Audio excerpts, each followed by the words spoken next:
propos, il faut essayer d'ouvrir le handicap de l'espérance. Donc la GFIP, c'est une association, c'est 400 collaborateurs sur le territoire national, et c'est un acteur du service public de l'emploi. Et quand on parle acteur du service public de l'emploi, ce qui est important pour nous, pour nos équipes, c'est cette notion de service.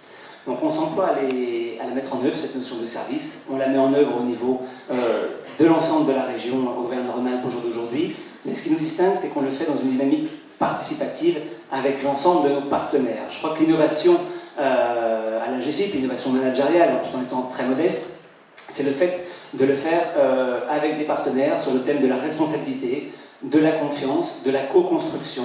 Donc c'est faire pour les autres. Donc il s'agit pour le trophée de l'innovation 2016, Let's Mind, représenté par Laetitia Fly-Sainte-Marie, présidente directrice générale.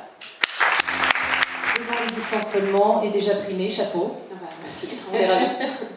Comment vous est venue l'idée de mettre la technologie au service de la formation personnalisée? Alors justement, déjà c'est une question d'opportunité et de rencontre, et le travail de toute une équipe et des partenaires qui nous font confiance et nous suivent depuis le début. Digitaliser la formation, c'est la rendre accessible à tous. Et c'est vraiment ça, c'est un point sur lequel on souhaite travailler.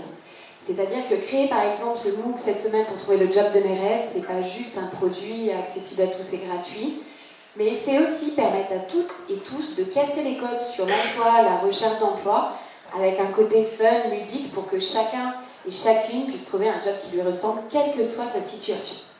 Mais cette dématérialisation du conseil, quelque part, elle vous donne accès à des univers dans lesquels on n'entre pas. Normalement, je pense à l'univers carcéral, voilà, qui est un de vos projets. Voilà, c'est exactement ça. Justement, par le biais de cette dématérialisation, on touche différents publics en France et à l'extérieur de la France, puisqu'on a vraiment 10% de nos publics qui sont dans les pays francophones. Mais au-delà, notre souhait, c'est aussi de toucher les publics, de casser. Sous vos applaudissements, mesdames et messieurs.